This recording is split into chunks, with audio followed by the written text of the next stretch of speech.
Welcome to the Unity of Olympia podcast. My long commute is really great.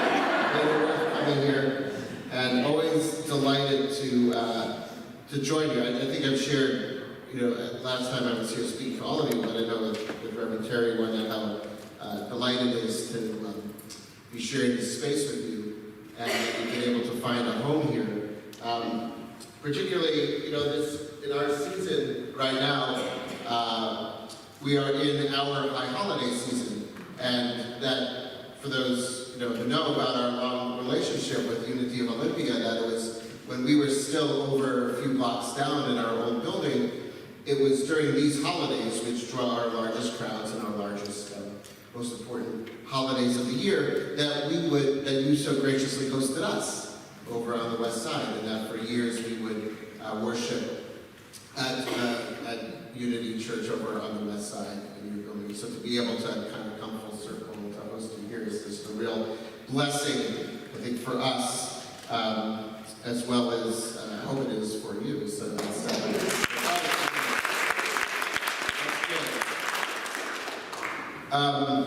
And it's always it's really wonderful to come here and share, not just to experience the differences in our worships and our liturgies and the wonderful music and just the different liturgies, and the most stark difference, I think, between my worship and your worship is that you start exactly on time, which is it's really good. So I have to learn that. That's my, I've been here for 20 years, and it's my perennial feedback, but they keep me around. I do hear about it. So yes, it's wonderful to be here to share a little bit of lesson with you today, and I think that I wanted to draw from I know the themes of joy have come up, and zeal, and really important. Perhaps you can find a nugget in that, because I was thinking, as I mentioned, we're in the middle of this season, this very potent season in our tradition of the high holidays. And you might have noticed just some little differences in the sanctuary that sort of reflect the season. I mean, we have more chairs out because that reflects the fact that these important holidays draw more folks to come out, and we have a different prayer book that is in the back of the sanctuary. And you just, some of the other subtle differences here, though I know as you reframe our bima, is that the coverings have changed. We put these white coverings up during the high holidays because this is the time of renewal and change. As was mentioned earlier, beautifully tying in, as the seasons are changing and we reflect on our own possibilities for change, that is what we are reflecting on in our Jewish tradition during these high holidays. This past week, and we're right in the middle, which is a very potent time. So last week we celebrated Wednesday night, Thursday and Friday, we celebrated Rosh Hashanah, which is our new year, entering into a new year in the Jewish calendar, 5785. And it is a celebratory time, but it is also that time of reflection, of being able to look back as to where we've been over the course of the past year, and where we need to course correct, where we need to change where we've been going, and look at where we've maybe taken a misstep here and there, or made mistakes, or need to repair, and to enter into doing that work. And now we're in this period of time that will lead up to Yom Kippur, which starts Friday night into Saturday, which is our Day of Atonement. Our Day of Atonement, where we focus that spiritual energy on that work of repair. The repair that we need to do in our own lives, within our own behaviors, the repair we need to do within our relationships, the repair that we might need to do with God. And it's a very potent time. So this period of time, which is a 10-day period, is very heightened. So we're all thinking about that. We're all thinking about that and reflecting on the many facets of what it means to be human, to mess up, and to be able to change and to desire change. And I wanted to share a short lesson from some of the scripture that we read over this time. In the Jewish tradition, in our approach to scripture, in our Torah, is that we read a section of the Torah in order, the first 5 books of Moses, the first 5 books of the Bible, in order over the course of the entire year on the Sabbath. Except when there's a holiday. So the holidays will have special readings drawn from the Torah by our ancient sages and applied to those days. Oftentimes they are the Torah announcements of the holidays, for example, where they touch on a particular theme. And so thinking about in these potent times and how important they are, to be able to think about what is the scripture that is being assigned to these days is powerful. So on Rosh Hashanah, and we're going to think about Rosh Hashanah, the days that we've just passed, we turn to Genesis 21 and 22. We heard Genesis already referred to Noah and then the flood. And so those are stories concerning Abraham, our ancestors Abraham and Sarah. And big, important stories. And I actually want to focus on a smaller, seemingly less important story that we're drawn to. Because we read the story of the binding of Isaac, right, where Abraham is called to sacrifice his son Isaac, and then at the last minute is called back. We read the story of Hagar and Ishmael, and the banishment of Hagar and Ishmael, and the receiving of their prayers. But sort of tucked in the middle of those 2 stories, right, the Sarah and Hagar story falls in Genesis 21, the binding of Isaac story is in Genesis 22. And kind of tucked in the middle, we have this little anecdote between Abraham and this person, Abimelech, who was a ruler, a king in that area, if we're thinking about the land of Canaan. And this is from Genesis 21, verse 22. And it says, at that time, so this is right after the story of Sarah and Hagar and the banishment and the uplift of Ishmael. Where it says, at the time Abimelech and Phicol, the chief of his troops, said to Abraham, God is with you in everything that you do. Therefore swear to me here by God that you will not deal falsely with me or with my kith and kin, but will deal with me and with the land in which you have sojourned as loyally as I have dealt with you. So again, sort of right out of nowhere, it sort of enters into the story of this local leader. And this time, if we're following the story of Abraham through the book of Genesis, he's increasingly gotten more notoriety, he's increasingly gotten more wealth, he's increasingly gotten more respect and more power in a way. And so he's building these relationships with these other rulers in the area. And so Abimelech comes to him and says this, like, I know you're a well-respected person and God's with you, and let's make an agreement. Let's enter into a relationship where of mutual respect, because I know how you're an important person, I'm an important person, and it's important that we kind of respect each other. And so Abraham says, okay, I swear it. But then the text goes on, and it says, and Abraham reproached Abimelech. Oh, here it is. It's a page right over. Reproached Abimelech for the well of water which the servants of Abimelech had seized. And so he said, okay, we're entering this pact, and I should let you know that some of your people took this well. We had a well that we had dug for our water, and some of your people had seized it. And I'm calling them. And so Abimelech said, I didn't know what you're talking about. I didn't know about this. You didn't tell me, nor have I heard about it until this day.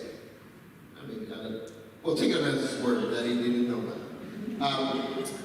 And then it says, Abraham took sheep and oxen, gave them to Abimelech, and the 2 of them made a pact.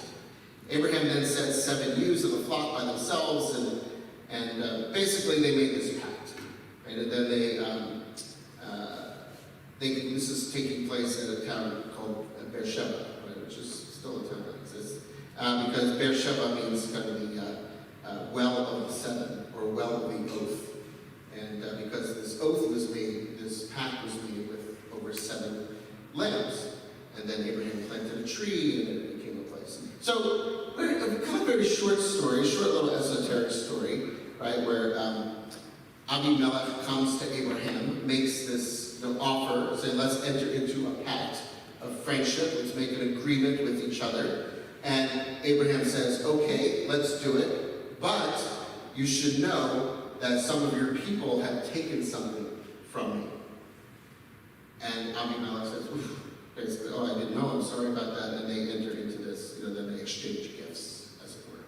So what is this doing here, right? It seems like an interesting story to read, especially on one of the most holy and sacred days of the year. And so what I want to offer, I think this is a story about relationship and a story about love. And it comes down to kind of one word in the Hebrew that I'll share with you. Of course I'll share with you. Oh, maybe I'll share with you. I should have stapled these pages. But, well, basically it comes to the word that's translated as reproach. Reproach. Which is kind of an interesting word. But in the Hebrew, the word is tochecha. Tochecha. And it's variously translated in other places, in Torah and other places, as kind of rebuke as well. Rebuke or reproach.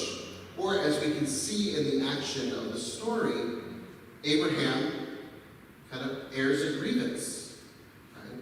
Or he calls him out on something. I think other terms that we've used for what's embodied in this term. I don't like the term rebuke so much because it seems very negative.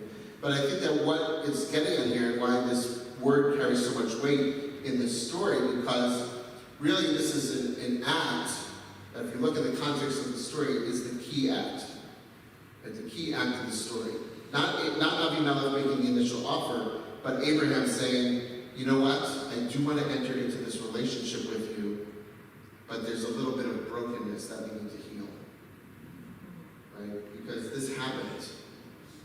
You might not have known about it, as Abimelech said, but you're the leader, you're responsible, and whatnot. And I feel like I do want to enter into this relationship, but in order to do so, we need to make this tikkun, this repair, this healing. And that act is, again, in the Hebrew, tochecha. So what Abraham is doing, again, translated as reproach, as rebuke sometimes, but the way I like to think about it, especially in this context of this reading being read at this time of year, and how we are to be, is that Abraham is extending an invitation to healing by mentioning something that was broken. And I think about it, we were thinking about this text recently, one of the ways that I mentioned already that we can translate it more contemporaneously is calling one out, right? But we also know that that's not always a best way, right? Because when you call somebody out on something, the implication is that you're identifying their bad behavior, right? And that's what you're doing in a negative sense almost, like either to shame them or to call them out. And a term that we've been using, or folks have been using more and more, is calling somebody in, right? We're calling somebody in. Because we need to do that at times, right? We need to be able to identify when behaviors that our loved ones or those in a relationship have done to hurt us in order for us to repair. And it really is about that, right? Because that's what the intention is being implied in this text, is that we're not in a position, we shouldn't engage like Abraham. Abraham wasn't doing this just to embarrass Abimelech or to call him out or to say he was a bad person, but to really deepen and bring him in and deepen that relationship and that connection. And that, I think, is a lesson to us why we read that on these days of Rosh Hashanah and Yom Kippur, during the high holidays, when we're looking to seek repair. Of course, there are going to be things that we do for ourselves that we need to repair, that are just kind of within us, right? Just things that we do that we set intentions for that we need to do. Then there are going to be things between us and God that, that's kind of our own work as well, between us and the Divine Spirit. But so much of our repair work that needs to do has to happen between each other, and recognizing how difficult and challenging that is, right? It's not easy work to do. And this story from Genesis is kind of giving us a little bit of a model, right, that we can learn from. Because Abimelech first establishes there's a relationship there. It's built on trust and mutual respect, as Abimelech does. And it's only after Abimelech says those words, that Abraham feels comfortable and is able to sort of raise this issue. And I think it was based on that word that then they're able to then repair. They leave with a connection, a covenant, right? A breed, a relationship. And so when we engage in our own work, this becomes a very important model. And I want to share just one other text from Jewish interpretation on this story. And this is where we sort of are leading to with love. And it's from a text. So we have in the Bible, you've heard the Bible. And then within the Jewish tradition, we have this body of literature that kind of follows the Bible, antedates the Bible. It's called Midrash, which means commentary, essentially. And it dates to like the 3rd, 4th, 5th, 6th centuries, CE, AD. And a lot of them are kind of examining stories and drawing lessons out of them. So one Midrash looks at this story of Abimelech and says, and here that it's rebuke or reprimand or whatever. Rabbi Yossi Bar Chanina, so just a rabbi who's one of these interpreters, says, reprimand leads to love. Reprimand leads to love. Because it's like, that's how we can affect repair. And then he goes on and says, not only that, but any love that is not accompanied by reprimand is not true love. Right? So it's like that the love, the building a relationship, if you are able to sort of air those wounds and heal them, that deepens the love. But that also has to be foundational, right? That's where you're coming from. Right? That's where you're coming from. And those we love, we want. We should be able to receive. Think about it for yourself. Like, this is like the relationships we have are built on trust and love, and that's how we grow as individuals. If people we love are able to kind of guide us in ways where we need to grow and to heal, and we're able to do that with others. And we can't do that with everybody, right? There has to be that foundation. And then it goes on to say, leading with this love, that Reish Lakish, who's the name of another rabbi, I remember these names, says, reprimand, or tochacha, leads to peace. Leads to peace. And not only that, but any peace that is not accompanied by reprimand is not true peace. So as we think about how we are, and these are values that we so deeply cherish, and that we seek to embody in our lives, love and peace. And think about that, one of probably the most difficult things that we have to engage in as human beings, and that is other human beings. Right? Being in relationship with other people is so difficult at times, because we know that that there are many times where other people will hurt us. And that there are plenty of times that we hurt other people, and either intentionally or unintentionally. But it happens because we're all human, and we all make mistakes. And that's the point of these days. And so this is, again, even reading this text itself is calling us in to the work of calling one in. We know that when we seek to heal our relationships, when we want to live lives of joy, or love, or of peace, we're sometimes called upon to do this difficult work of repair between each other. But if we're able to approach it from that understanding of love, that this is a way towards love, and that it is built on love, and peace, that this is a way towards peace, and it is built on this idea of peace, then it can be a way forward. Right? It's still not going to be easy. Right? Think about it for yourselves. It's hard to hear critique sometimes, even from those people who we are deeply connected to. And it's sometimes hard for us to offer critique for those who we are deeply connected with. And yet, this is so important. Because it really is the only way that we're able to grow and to heal in our lives. And we think about it too, taking a step back, we move beyond just our individual selves to our communities, right? Our societies. our world. That we are oftentimes called upon to do tochen, to offer critique, rebuke to our communities, to our leaders, to our governments. And that is the way, and we know that is the only way that we can heal and become better and deeper, more loving and peaceful societies.